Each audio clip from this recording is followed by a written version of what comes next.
મારા કાકાના એમને પગે લગાડવાના હતા એટલે એવી મોનતા હતી જોગમાયાની. તો ફરી વાર આપણે જોગમાયાના દર્શન કરાવી લઈએ બધાને.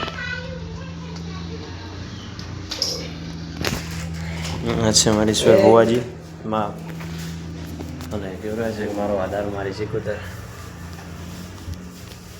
મારું માવતર તો અહીંયા આગળ ને આગળ હોય. જયમાં સિકોતર, હેમાં સિકોતર, બધા મારી યુટ્યુબ ફેમિલીને ખુશ રાખજે. આ છે જોગ પહેલાંની જોગણી.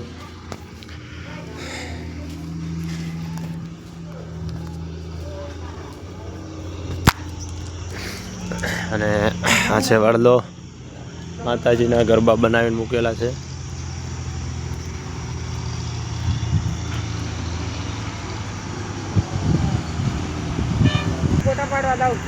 તો આ છે જોગણી માતાજીનો જે ગરબા માતાજીને જે બનાવેલા પબ્લિકે. આ નાનકડું મંદિર છે, એ પણ પગે લાગવા જવું પડશે. તો મારા જીવનમાં પહેલી વાર હું આવ્યો છું ખારાખોટા. જે આવેલા હોય કોમેન્ટમાં જય જોગમાં લખજો. અને આ મંદિર શેનું છે એ તો ખબર નથી, પણ તો આપણે દર્શન કરવા જવું પડશે. એ માવતર તો મેં લાજ રાખજો મળી. હા હા, તો આ મંદિર છે. એ માતાજી લાજ રાખજો મારી. મારી યુટ્યુબ ફેમિલીને હંમેશા ખુશ રાખજો. અને જેને જેને મને સપોર્ટ કર્યો છે એમને પણ ખૂબ ખૂબ આભાર. હા, ખોડલમાંનું તો ખબર નહીં. તો મિત્રો અહીંયા ખારાખોટા એટલે કે મેઠું બહુ વખણાય છે. તો આપણે મેઠા આગળ વિડીયો બનાવીશું. તો ફાઇનલી મિત્રો માતાજીના દર્શન આપણે કરી નાખ્યા છે. ને હવે આપણે જઈ રહ્યા છીએ આજે મેઠાના ઢગા, એટલે મોટા મોટા બહુ ઢગા મોટા છે એ તરફ જઈ રહ્યા છીએ. જોઈ લો, આ મેઠાના ઢગા છે. આઈકણથી મેઠું બધું એવું એનું કેવું છે, સપ્લાય થઈને બધું નાનું થઈને દળાઈને આવે છે. તો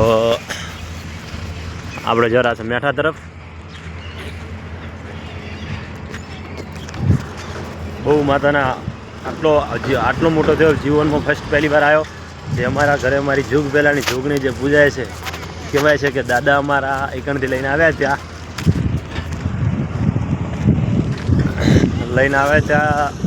ઊંટ ઉપર માતા જોગણી, ગાડું હતું ઊંટ ઉપર, ગાડામાં માં જોગ પહેલાંની જોગણી બેસીને આવ્યા હતા એવું કહેવામાં આવે છે. મારા દાદા જે લઈને આવ્યા. તો આજ ફાઇનલી ખાલી જો મેઠું મિત્રો કેટલું મોટું છે, મસ્ત મેઠું જોઈ લો ખાલી. આ મેઠાના કોગળા છે, જોઈ શકો છો. આ મેઠું છે જો બહુ મોટા. ફાઇનલી આપણે ખારાખોટા આવી ગયા. અને ફરી જોગમાં એની મરજી હતી કે બીજી વર્ધી પણ બુકિંગ થઈ ગઈ છે. આપણે 4 દિવસ પછી ફરી આવવાનું છે. તો જોઈ શકો છો આ કાકા અને ફુવાજી, મારા ફુવા અને મારા ફઈની આવેલા છે. ચાલો આપણે પણ જોવા જઈએ. આ બાજુ પણ બહુ મોટા મોટા મેઠાના બધા ઢગા પડ્યા છે.